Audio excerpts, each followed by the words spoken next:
Phra Narin had always been devoted to his monastic life. From a young age, he entered the monastery high in the mountains of northern Thailand, dedicating himself to the study of Buddhist scriptures, meditation, and service. The stillness of the monastery provided peace, and the rituals of his daily routine brought comfort and clarity to his mind. Surrounded by the towering trees and serene landscapes, Narin felt a deep connection to his faith and to the teachings that had shaped his entire life. His world was simple: prayers, chants, daily meditations, and the guidance of his elder monks. There was little room for doubt in the disciplined structure of his existence. He had always believed in the concepts of karma, samsara, and enlightenment, trusting in the path that had been set before him by generations of monks. Yet, beneath the surface of his devotion, a growing unrest began to stir. The deeper he delved into meditation, the more questions arose in his mind. Was the path he had chosen truly the path to ultimate truth? What was beyond the teachings he had always followed? As Phra Narin's journey of faith would soon show, even the most devout can face moments of profound uncertainty. Before we move on, please like the video, subscribe, and let us know where you're watching from in the comments. I never imagined that I would face such a question. My life had always been defined by the teachings of the Buddha, by the discipline of meditation, by the steady rhythm of my prayers. I had always thought I understood the truth, but everything changed the moment I died. It was a quiet evening, and I had spent hours meditating alone in the temple. The sun had set, and the air was cool and crisp. I felt at peace, or at least I thought I did. Then, without warning, my heart gave out. There was no pain, just an overwhelming sense of weightlessness. I was suddenly pulled from my body, as if I were floating above it, looking down at the stillness of my physical form. I felt detached from everything I had ever known, my body, my mind, my very self. For a brief moment, I thought I was dreaming. But then, I saw it. The vision. A vast ocean of light stretched out before me, so bright and pure that I couldn't comprehend it. I was drawn to it, as if something deep inside me recognized the light as the ultimate truth. But there was a voice, a presence in the light. It spoke to me, though I did not hear it with my ears. The voice was like a feeling that pierced straight through my soul. It said, "This is the truth you have been seeking beyond all the teachings of the Buddha, beyond samsara and karma. This is the heart of all existence." I recoiled in fear. I had been taught to believe that everything I needed was in the teachings I had followed my entire life. The idea of something beyond Buddhism, beyond what I had been taught, shook me to my core. How could there be a truth greater than what the Buddha had shared with us? How could I, a monk, someone who had dedicated himself entirely to the path, be shown something I had never imagined? In my confusion and fear, I tried to resist. But the light, this truth, pulled me closer. I felt a sense of peace, but also a deep, overwhelming sense of loss. It was as if my entire life had been based on a fragile illusion, and now I was being shown the vast, unshakable reality beneath it. The truth that I was not prepared for, that no one had ever warned me about. I had no words for what I saw, no way to explain it. But when I returned to my body, I knew I had been forever changed. I had been given a glimpse of something beyond my understanding, and it left me shaken, confused, and terrified. I didn't know how to tell anyone what had happened. How could I, a monk, admit that I had seen something that contradicted everything I had been taught? How could I face my brothers, my teachers, my family, knowing that I now carried a truth that no one else seemed to understand?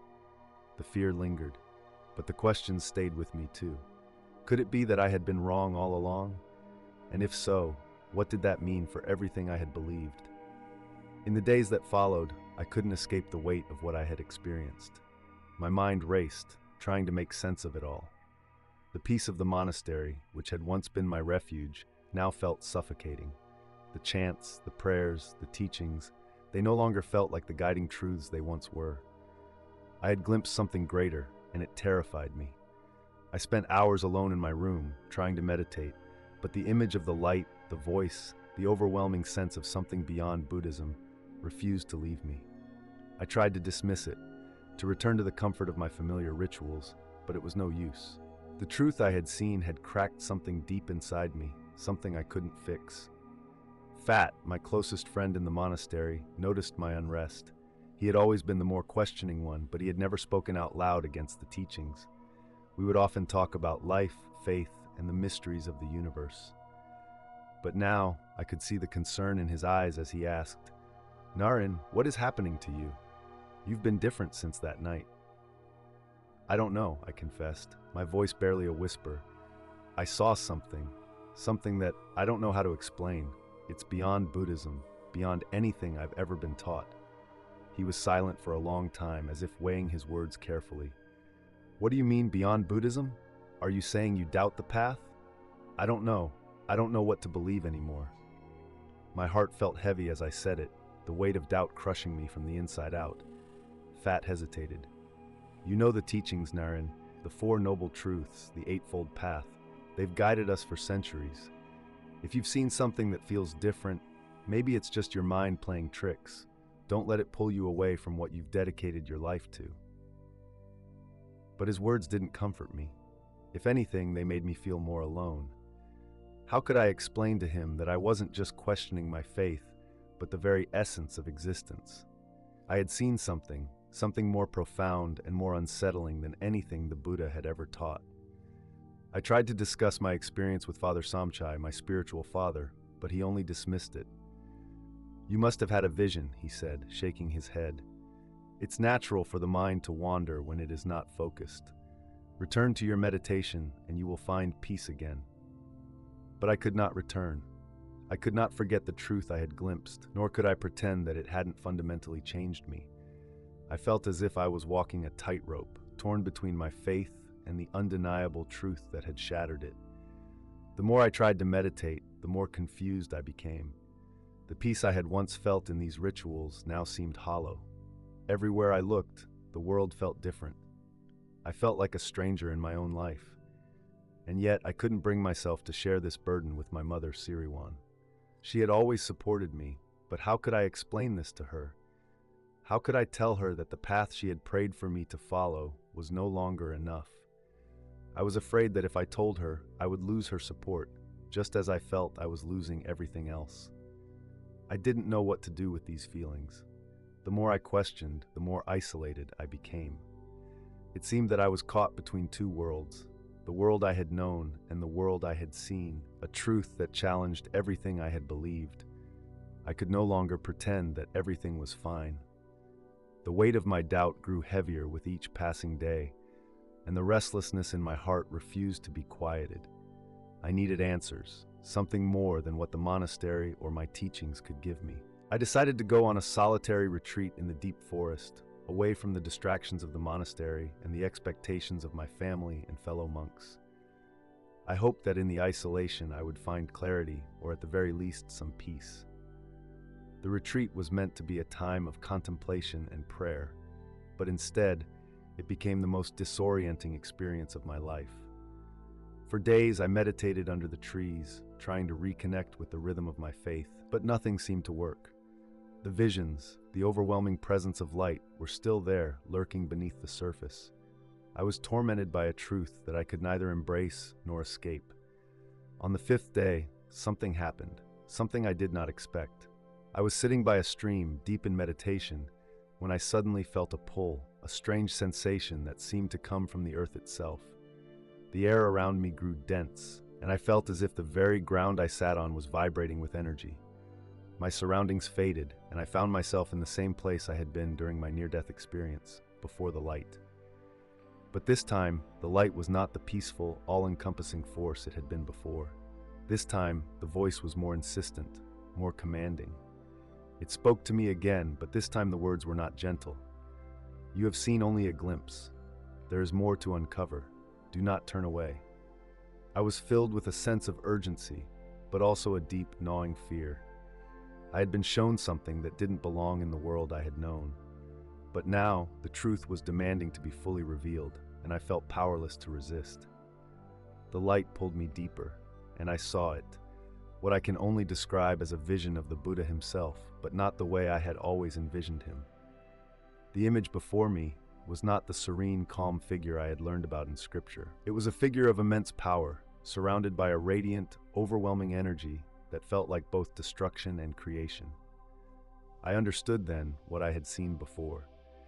The truth I had glimpsed was not just a spiritual truth, it was a cosmic one, a truth that transcended all religious systems, even Buddhism itself. It was a vision of the oneness of existence, the interconnectedness of all things.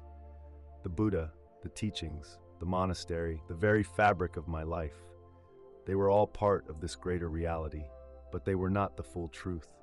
They were fragments, reflections of a deeper understanding that could not be contained by any single belief system. The shock of the revelation was overwhelming. I had spent my entire life following a path that now seemed so narrow, so limited in comparison to what I had just seen. It was as though the entire foundation of my world had been shattered in an instant. How could I, a monk of so many years, be confronted with something so far beyond the teachings I had devoted myself to? But the truth was undeniable. It felt like an awakening, but also a loss of everything I had known and trusted. I was left standing in a vast, empty space, uncertain of who I was or where I belonged. The fear began to creep in again, and I realized something I hadn't fully understood before. The more I uncovered, the less I knew. I returned to the monastery shaken, my mind reeling from the experience. The vision, the revelation, the overwhelming feeling of something greater than anything I had ever understood. Everything had changed. But as I stepped back into the familiar routine of temple life, it was clear that nothing else had. I couldn't help but notice the disconnection. The monks around me carried on with their daily duties, chanting, praying, meditating, as if nothing had altered. But inside me, everything felt different. I felt like an outsider in my own life, like someone who had walked through a door to another world and now had to figure out how to live in two places at once. Phat was the first to notice the change in me when I returned. He came to find me after evening prayers, his eyes full of concern. "Narin, you're distant. You've been acting strangely since you came back. What happened in the forest? Did you—" "I saw it," I interrupted, my voice hoarse. "I saw the truth beyond all of this, beyond Buddhism." Phat's brow furrowed, a mix of confusion and worry crossing his face. "What do you mean? What truth are you talking about?" "The Buddha's teachings are the truth, Narin. They guide us. What could be beyond that?" "I don't know how to explain it," I said, my voice breaking. "I saw something that changes everything. It was bigger than anything I've ever been taught. The Buddha, the teachings, they're just pieces of a greater truth." Phat took a step back, shaking his head slowly. "Narin, you know the path. What you've always known, it's the only way. What you're saying sounds dangerous. You've seen something, but maybe it's just your mind playing tricks on you. This doubt you're feeling, it's not real. It's just confusion." But his words felt hollow to me. I wasn't confused. I wasn't lost. I had been shown something real, something undeniable. But how could I make Phat see it? How could I make him understand when I couldn't even understand it myself? I turned to Father Samchai, seeking his wisdom, hoping that he could offer me some guidance. But his response was far from what I had hoped. "You are in a delicate state, Phra Narin," Father Samchai said, his voice stern. "The path of meditation is not for the weak-minded. You must focus. The mind plays tricks on those who let it wander too far. Return to your practice, your duties, and the confusion will fade." His words felt dismissive, almost if he didn't understand the magnitude of what I had experienced. He didn't see the truth I had seen. He couldn't. The following days felt like a blur. I continued with my duties in the monastery, but everything felt meaningless. I went through the motions, chanting, meditating, cleaning, but I felt like a ghost. Each prayer, each movement felt empty, like I was doing it for someone else, not for myself. My mother, Siriwan, noticed my change in demeanor as well. She came to me one afternoon, concern written all over her face. "Narin," she said softly, "you've been different. Your heart, it seems troubled. Is there something wrong? You know you can always come to me." I hesitated, unsure of what to say. How could I explain what I was feeling? How could I tell her that the life she had hoped for me, the path she had prayed for me to follow, no longer felt true? "I'm fine, Mother," I said, forcing a smile, but the lie tasted bitter. "I'm just trying to find my way." But I knew that wasn't true. The truth I had seen had shaken the very core of my existence, and I couldn't ignore it. no matter how much I wanted to return to the comfort of the life I had once known. The distance between me and my family, my fellow monks, and even the world around me was growing. The more I tried to convince myself that everything was as it should be, the more I realized that I was walking a path I could no longer see clearly. The truth I had glimpsed was like a heavy burden, and it was only getting heavier. The more I tried to silence the voice inside me, the louder it became. The truth I had seen in the forest seemed to grow more intense each day, like a fire that could not be extinguished. It wasn't just that the teachings of Buddhism no longer felt complete. It was as though the foundation of everything I had believed in had crumbled beneath me. I had always thought that being a monk was the ultimate path to understanding, the clearest way to salvation. But now I could no longer shake the feeling that I was only scratching the surface of something far deeper. The doubts, the fears, and the constant confusion began to take a toll on my physical and emotional health. I found it harder to focus during meditation. My mind would wander, not to the peaceful thoughts of enlightenment that it once did, but to the overwhelming light and the voice that had guided me through the realms of truth. I couldn't stop thinking about the moment when I saw the Buddha, not as a figure of peace, but as an immense force of cosmic power. It felt like I had touched the very fabric of existence itself, and yet I was powerless to explain it to anyone else. One evening, Phat came to me again, this time with a new sense of urgency in his eyes. "Narin, I've been thinking," he began, pacing nervously. "I know something is troubling you, and I can see how it's affecting you, but you can't keep running from the truth. If you feel something is missing, something beyond what we know, then you need to explore it. But you must do so carefully. Be cautious. This isn't just about you anymore. It's about all of us. If you leave the monastery, if you break from the teachings, it will shake the faith of others." His words hit me like a slap in the face. Phat was right. It wasn't just about me anymore. The more I questioned, the more I began to see the ripple effects of my doubt. My questioning didn't exist in a vacuum. It was spreading. Even in the way the monks spoke to me, I could sense the distance growing. There were whispers behind my back, subtle glances, a shift in their attitudes. They could see that I was struggling, and they didn't know how to respond. To them, the truth was simple. There was no need for further exploration. The path was clear, and any deviation was a sign of weakness. And then there was my mother, Siriwan. Her eyes, always filled with concern, seemed to grow more desperate with each passing day. She had always hoped that my faith would bring peace and security to our family, that I would be a source of strength to her as she grew older. But now I saw her fear, the subtle pressure she placed on me to return to my old ways.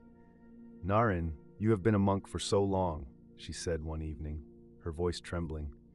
"This path is what you have chosen. You cannot just abandon it. What will become of you? What will become of us?" Her words cut deeper than I had anticipated. In my heart, I knew that abandoning the monastery wasn't a simple choice.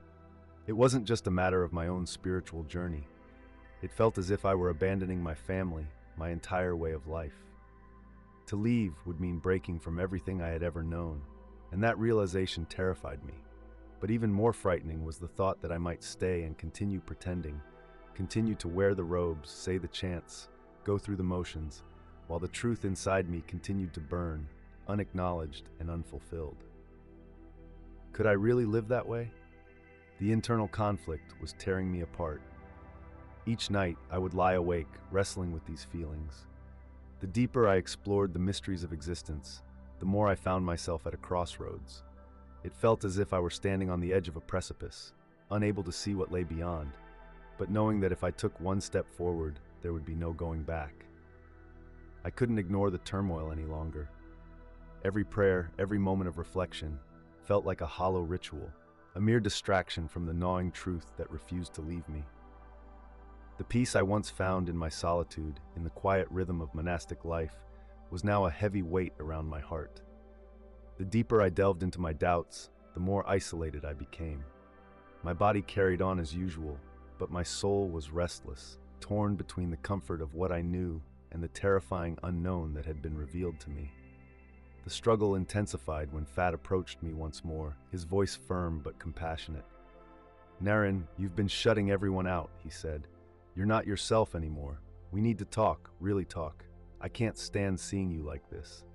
I wanted to tell him everything.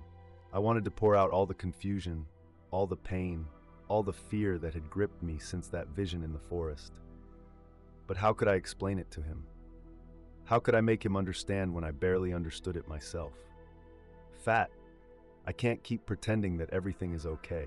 I've seen something bigger than all of us. But no one else sees it, no one else feels it the way I do. It's like I'm standing in a world that no longer fits me, and I don't know how to move forward. He looked at me with a mix of concern and confusion, his brow furrowed. Narin, you're talking about things that sound so far beyond us. I don't want to see you lose your way. Maybe you've had a vision, or maybe you're just confused.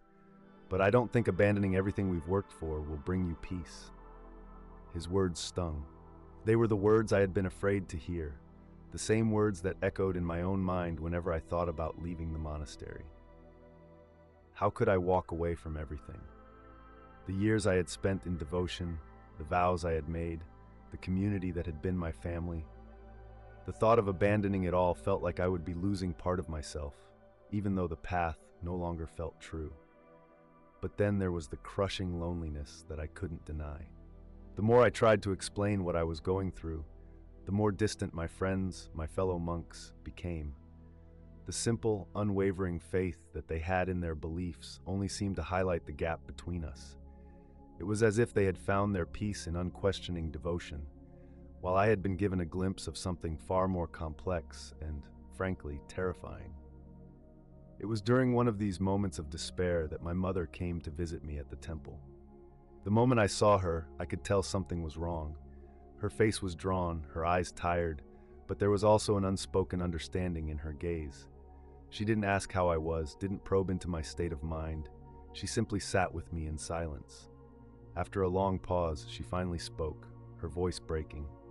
Narin, I've watched you struggle, and it's been hard, but I can't lose you. If you leave the monastery, what will happen to us? What will happen to your faith, to your family? Your father is not well. He needs you to be strong, not lost in these thoughts. The weight of her words hit me like a hammer. I had always been the one she relied on, the one who brought some measure of hope and stability to the family. If I left, what would I be leaving behind? Could I live with that kind of guilt?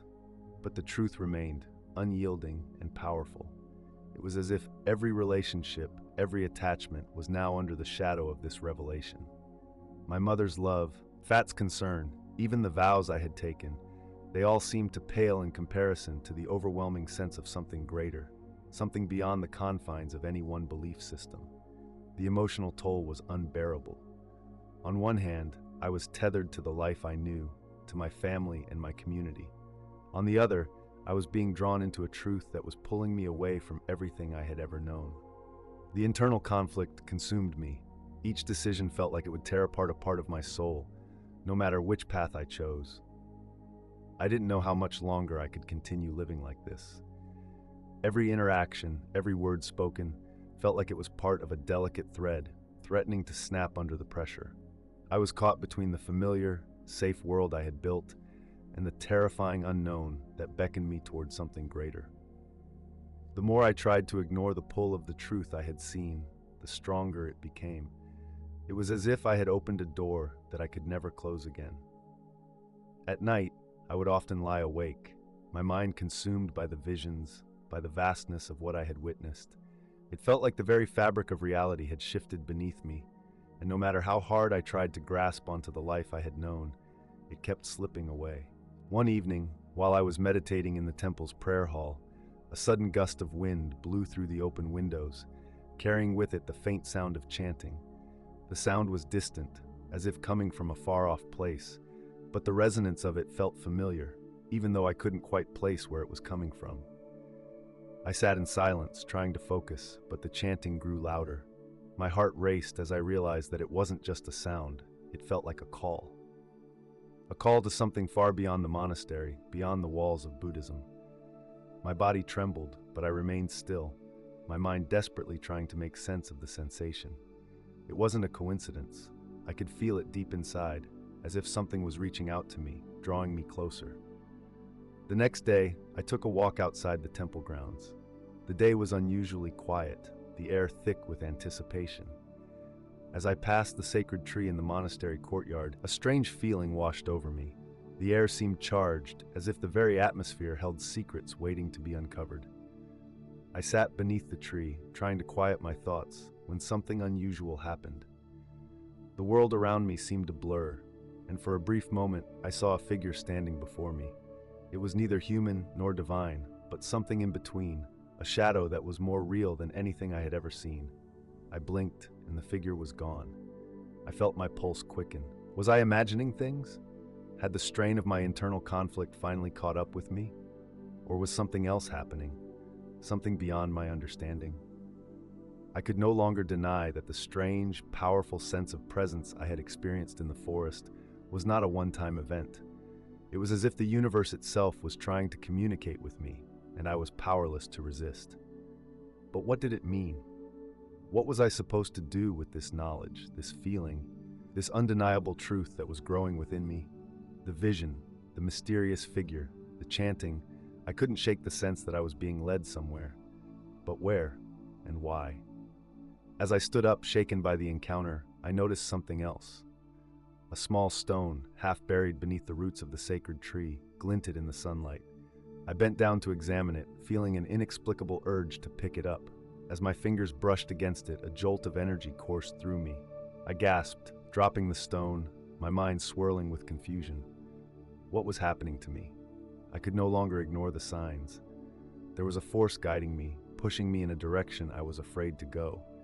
But the more I resisted, the more I felt the weight of it. It was time for me to face whatever this truth was. There was no turning back now. As the days wore on, the tension in the monastery became almost palpable. It wasn't just within me anymore. I could feel it in the air, like the calm before a storm. There was an unease among the monks, and their glances seemed to linger a little too long whenever I passed by. They had begun to notice my internal struggle, and it was making them uncomfortable. For years, I had been the dedicated monk, the one who followed the rules without question. Now, my doubts were becoming a challenge to the very foundation of the community, and I couldn't hide it anymore. Phat, who had once been a close confidant, now seemed distant. His attempts to talk to me had grown less frequent, his words more reserved. It was as if he was afraid of what I might say next, afraid that my questioning would drag him into the chaos I was experiencing. One evening, after a long silence between us, he finally spoke. "Narin, I can't pretend anymore," he said quietly, his eyes downcast. "I see how lost you are, but I can't help you if you don't trust me. I know you're struggling, but you have to remember, our path is set. This is the way, and there's nothing more." His words were firm, yet I could hear the cracks in his voice, the doubt in his eyes. It pained me to see him like this, so sure of something that no longer felt right to me. I wanted to reach out, to tell him everything, to explain how the world had shifted for me in ways I couldn't fully grasp, but I knew he wouldn't understand. Not yet. Not unless he saw what I had seen. And so, I began to withdraw even further. It wasn't just from Phat, it was from everyone.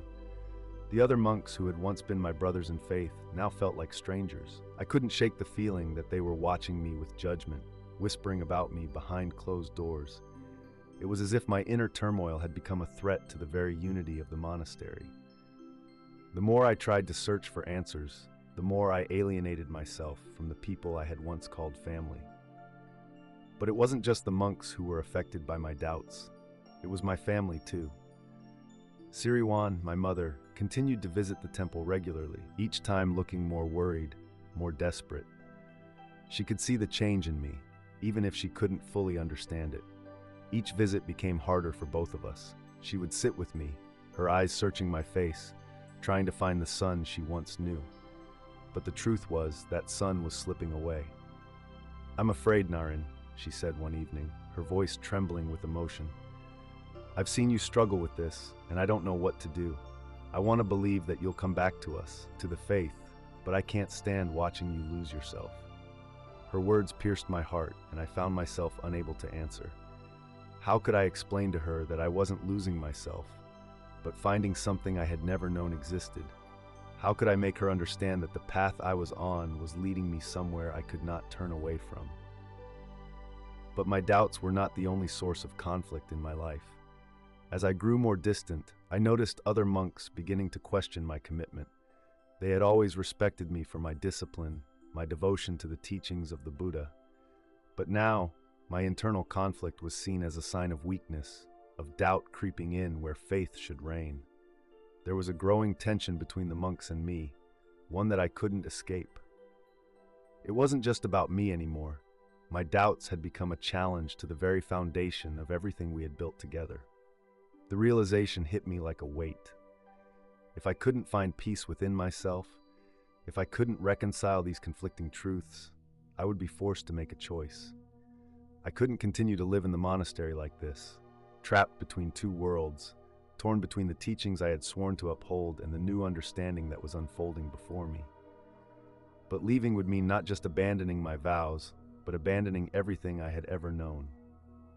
Could I really walk away from my family, my brothers, my entire life? I spent the next few days in silence, reflecting on what I had learned, what I had seen. The stone, the figure, the visions, they had all been leading me towards something greater than myself. But the cost of that knowledge was becoming clearer with each passing day. The weight of it was suffocating, and I couldn't escape it. The conflict within me had reached a boiling point.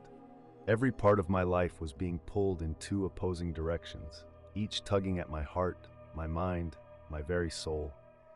I was no longer just questioning the teachings of Buddhism. I was questioning the very foundation of who I was. Was I still the same person who had entered the monastery years ago, full of faith and certainty? Or had I become something else entirely, someone caught in a spiritual limbo, unable to reconcile the past with the truths I was being shown? It was during one of these moments of intense self-doubt that the true test came. It wasn't a quiet internal reflection, nor a peaceful moment of meditation. It was a confrontation that shattered any illusion of peace I had left. I was sitting in the temple courtyard, as usual, trying to clear my mind when Phat approached me. His face was set, his jaw clenched. There was a finality in his eyes that I hadn't seen before. "Narin," he said, his voice heavy with emotion. "I've been patient with you, I've listened, but I can't stand by and watch you destroy everything we've built. This questioning, this doubt, it's tearing you apart. It's tearing all of us apart. The other monks are worried. They don't understand what you're going through, but they see the change in you. You're no longer one of us." His words hit me like a slap.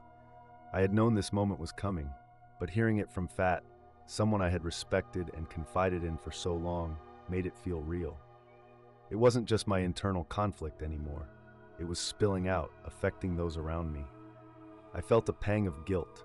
Guilt for not being strong enough to fit in, for not being able to hold on to the faith that had once brought me so much peace. "I'm not trying to destroy anything," I said, my voice shaking. "But I can't ignore what I've seen, what I've felt. I can't pretend anymore that the teachings we follow are all there is. There's more, Phat. There's something greater than what we've been taught. I don't expect you to understand, but I can't live in this lie anymore." Phat's eyes softened, but there was a hardness beneath them. "You're not living a lie, Narin. We've dedicated our lives to a higher purpose, to the path of enlightenment. But you're throwing it all away for something you can't even explain. How do you know this is the truth? How do you know that what you've seen isn't just a distraction?" I felt the weight of his words. He was right in one sense. How could I be so sure? How could I abandon everything I had known for something that still felt so intangible? But then I remembered the vision in the forest, the figure beneath the tree, the unmistakable feeling that there was a truth far beyond the teachings of Buddhism, something that transcended all of it. I had seen a glimpse of it, and that was enough for me to know it was real. But the weight of my decision was dawning on me. I was being asked to choose between my life here, the life I had worked so hard to build, and the unknown, the new path that lay before me. I could feel the divide widening with each passing second. Phat wasn't just a friend anymore. He was a representative of everything I had been taught to believe. And as much as I didn't want to admit it, I knew this was the moment of truth. I had to choose. Would I stay, honoring my vows, and continue to search for meaning within the framework I had known for so long? Or would I step into the unknown, risking everything for a truth that had come to me in flashes? Unseen, unprovable, but deeply felt. The silence between us grew, heavy and oppressive. I could see the hurt in Phat's eyes, and it shattered me. But the truth, as uncomfortable as it was, could no longer be ignored. "Narin, if you leave now," Phat said, his voice barely a whisper, "there's no coming back. You'll be lost forever." "I already feel lost," I replied, my voice raw, "but I can't go on pretending." And with that, I walked away. The decision I had made echoed in my mind like a constant drumbeat, growing louder with every passing hour. I had left the monastery. I had left everything behind: the teachings, the safety of the familiar, the bond with my brothers in faith. I knew it was the right choice, yet a part of me felt a profound emptiness, like a piece of my soul had been torn away. I moved to a small village outside the monastery, hoping that distance would give me the space I needed to make sense of the overwhelming truth I had encountered. But as the days passed, I quickly realized that my decision had come with far-reaching consequences. Siriwan, my mother, had heard of my departure before I could even reach out to her. Her reaction was both a mix of fury and heartbreak. I had thought that my leaving would bring a sense of liberation, that I could finally be free to seek the answers I so desperately needed. But as I sat across from her, in the dimly lit room of our old family home, I felt nothing but a deep sense of loss. "Narin," she said, her voice trembling, "how could you do this? You have abandoned everything: our family, your faith, the path we've followed for generations. Do you know how much this hurts? Do you know how lost you'll be without it?" Her words stung, each one a painful reminder of the life I had left behind. I had thought I was making the right choice, but now, in this moment, I wasn't so sure. The world outside the monastery was vast and unfamiliar, and for the first time, I felt the weight of my decision pressing down on me. "I didn't abandon you, Mother," I said, my voice raw. "I haven't abandoned faith either. But the path I've walked, the teachings I've followed, they no longer make sense. I've seen something else, something beyond this world. I have to find the truth for myself. I can't keep pretending." She shook her head, tears filling her eyes. "You're speaking of things you don't understand, Narin. You don't know where this will lead you.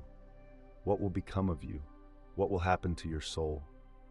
I felt my heart break as I looked at her, her face filled with a mixture of love and fear. I wanted to take her hand, to tell her that everything would be okay, but I couldn't. I couldn't lie to her, not anymore. I didn't have the answers she needed. I was still searching for them, just as lost and confused as she feared I would be. But my departure wasn't only a betrayal to my mother. It was a betrayal to the entire community, the monastery, the monks who had shared their lives with me. Phat, my closest friend, had become a stranger, and I couldn't ignore the anguish in his eyes when we spoke for the last time. A week after my departure, I received a letter from him. He had written in clear, sharp letters that I was no longer welcome at the monastery. The words felt like a knife, twisting deep in my chest. I had known this would happen, but that didn't make the pain any easier to bear. "I cannot support you in this journey anymore, Narin," Phat had written. "The path you've chosen is one of destruction, and I can't walk beside you. You've chosen the unknown over the truth. And when you are lost, as you surely will be, don't come back to us." The letter fell from my hands, and for the first time since leaving the monastery, I questioned everything. Was Phat right? Had I made a terrible mistake? Was the truth I had seen, however real it felt, nothing more than a fleeting illusion? I stared at the letter, the words blurring before my eyes, and in that moment, I realized something. The pain, the isolation, the rejection, I had to face it all. This was part of the journey. I had chosen to walk this path, and now there was no turning back. But I wasn't lost, not yet. I had seen the truth, even if I couldn't fully understand it. And no matter the cost, I had to keep moving forward. There was a force guiding me, something that couldn't be ignored. The answers I sought were out there, and I would find them, no matter the sacrifices. It was time for me to face the final test, to decide what kind of man I would become, and whether I could truly embrace the truth that had come to me, even if it meant losing everything. The days following the letter from Phat were a blur of confusion and anguish.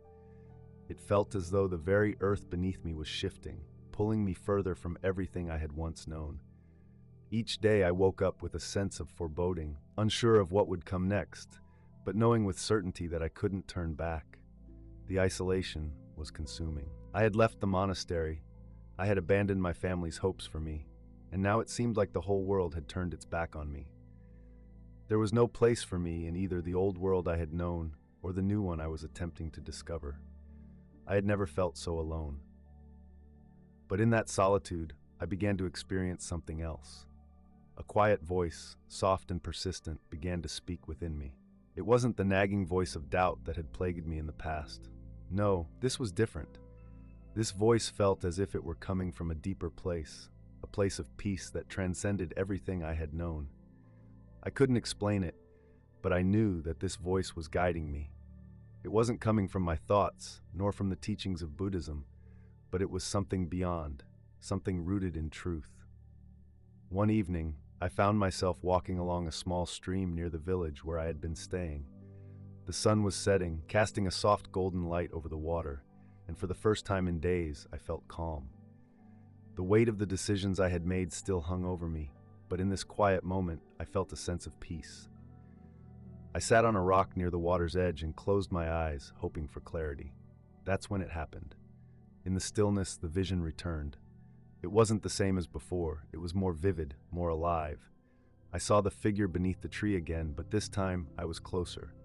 The light surrounding it seemed brighter, and the air around me grew heavy with an undeniable presence. I could feel it, not just see it, like a force beyond the physical world, enveloping me. This time the figure spoke. "You have wandered long in search of the truth, Narin," it said, its voice both distant and intimate, like a whisper carried on the wind. "But you are not alone. I have been with you, guiding you, even when you could not see me. The truth you seek is not something to be grasped by the mind alone. It is a truth that transcends all belief systems, all limitations. You must let go of the past to embrace the fullness of the truth that awaits you." I felt a surge of understanding, but also a wave of fear. The words were clear, but the implications were overwhelming. This wasn't just about a spiritual truth or the teachings of Buddhism anymore. This was about something much greater, something that connected all faiths, all beliefs, all beings. I opened my eyes, my heart racing, and for the first time in what felt like forever, I felt a sense of surrender. I had been searching for something outside of myself, for a path that was not my own. But now the truth was clear. It wasn't a path I needed to follow. It was something I had to become.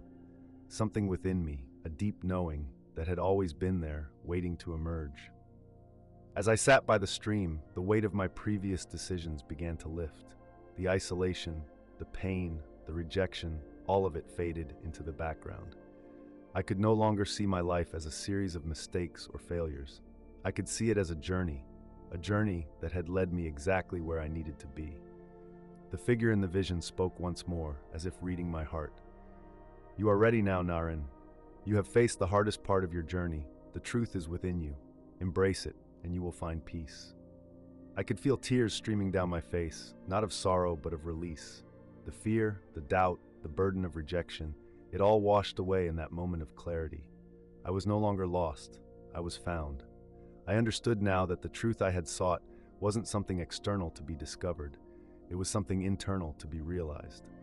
The truth of who I truly was. And in that realization, I found God, not as I had once understood him, but as the very essence of love, grace, and eternal truth. I rose to my feet, my heart light, my spirit alive with the sense of freedom I had longed for. It wasn't over, of course. My journey wasn't finished. But I knew now that I was no longer bound by fear, by doubt, or by the constraints of the past. The path ahead was unclear, but for the first time in my life, I was ready to walk it with faith, with courage, and with a heart open to the truth that transcended all understanding. The weight that had burdened me for so long had finally lifted. For the first time in years, I could feel a deep sense of peace settling in my heart. It wasn't just the calm of a fleeting moment. It was a peace that anchored me, a profound stillness that seemed to come from beyond my understanding. The truth had come to me, not through reasoning or study, but through a deep, undeniable experience. It had washed over me in a way that words could never fully express. I stood up from the rock by the stream, the sun now dipping below the horizon, casting the world in a soft, ethereal glow. My mind was no longer clouded with doubt. I had walked away from everything I once knew, my monastery, my family's expectations, the path that I had thought was the only way.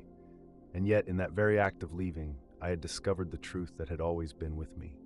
The figure in the vision had spoken of this, of embracing what was already within, of releasing the need to seek truth outside of myself. And as the realization sank in, I felt as though I had been reborn. My soul, once heavy with confusion, now felt light and free. But as peaceful as it was, the truth was not without its cost. I had left behind everything: the monastery, the comfort of tradition, the approval of my family and friends. The price of embracing the truth had been steep, and I had lost so much in the process. I knew that my journey was not over. It was only just beginning. And yet, I was no longer afraid. In the days that followed, I felt an undeniable pull to return, to the monastery, to my family, to the very people who had rejected me. I knew that I couldn't leave them behind in the darkness of their own uncertainty.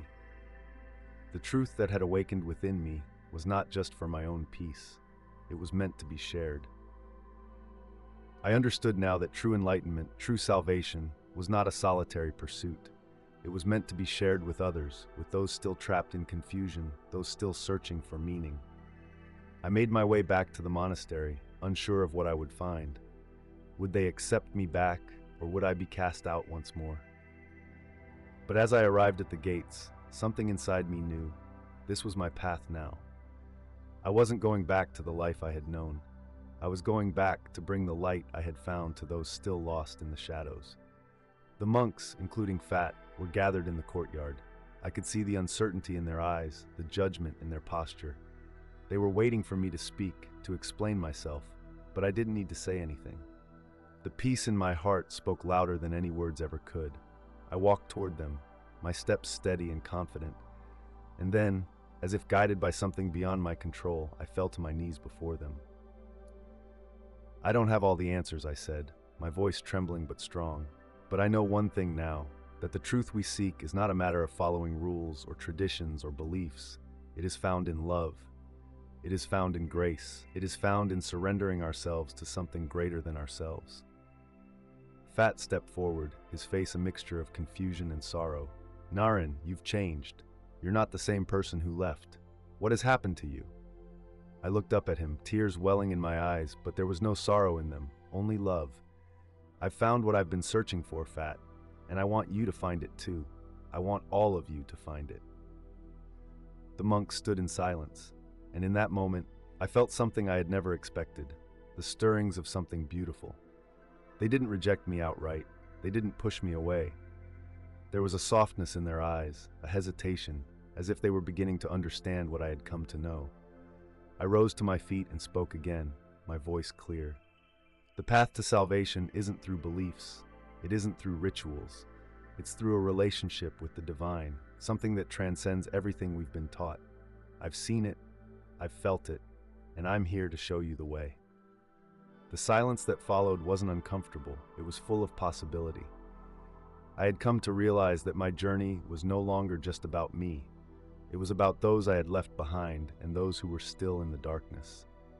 My purpose, now clearer than ever, was to share what I had learned, to bring the light of truth to others who had been lost, as I had once been. As the sun dipped lower in the sky, I knew that my path was just beginning. There would be challenges ahead, doubts and conflicts, but there was one thing I was certain of now. I was no longer lost. I had found my way home. Looking back on everything that had happened, it felt as if I had lived multiple lifetimes in a matter of months. I had walked through a storm of doubt and confusion, feeling as though I were drowning in my own questions and fears. But now, standing where I was, emotionally free and spiritually awakened, I saw that every step, every moment of struggle had been necessary for me to reach this point. The vision, the voice, the moment of clarity, it was all real. It was not a fleeting experience, nor a dream. It was the awakening of a truth that had always been waiting for me, that buried deep within. I had tried so hard to seek answers through my external world, through rituals, doctrines, and teachings, but what I had failed to see was that the truth was never out there. It was inside me all along. I had returned to the monastery, but not as the person who had left. I was no longer bound by fear or uncertainty. My heart was no longer weighed down by expectations or obligations. I was free, free to walk in the truth, free to share the light I had found with others. And when I looked into the eyes of my fellow monks, I no longer saw judgment or rejection. I saw curiosity, a longing to understand what I had discovered. They had not fully embraced what I was telling them, but they were beginning to listen. I could feel the seeds being planted in their hearts. I knew there was still much work to be done. There would be many who would reject this new truth, who would not be ready to hear it. There would be moments of doubt and struggle ahead, both for me and for those around me. But I also knew that I wasn't walking this journey alone. I had found a relationship with the divine that was not bound by a single faith or tradition. It was a love, a grace, a connection that transcended everything I had ever been taught. The path ahead was not easy, but it was filled with purpose. My spiritual awakening wasn't just about me. It was about everyone I could touch with the light I had found. It was about bringing hope and healing to those who were still lost, still searching, still trapped in their own confusion and pain. And so I moved forward. I moved forward with a heart full of love, a spirit full of hope, and a mind at peace. I knew that the journey was far from over, but it no longer felt like an overwhelming burden. It felt like a calling, a mission that I was finally ready to fulfill. To anyone watching this story, I would say, if you are searching for truth, if you are struggling with doubts, know that you are not alone. There is a light that will find you, no matter how lost you may feel. You are seen, you are loved, and the truth you seek is already within you. I hope my story has shown you that no matter where you are in your journey, there is always hope, and there is always a way forward. The truth is not a destination. It is a relationship with the divine, a transformation of the heart that will guide you just as it has guided me. Reflect on the story's themes. If you've been inspired by Narin's journey, consider your own beliefs and experiences. What truths might you be seeking, and what are you ready to discover? If you found hope or clarity in this story, don't forget to subscribe to the channel, like this video, and share your thoughts in the comments. We'd love to hear from you. Where are you from, and what part of Narin's journey resonates with your own? Stay tuned for the next episode, where we continue exploring the journey of faith and transformation.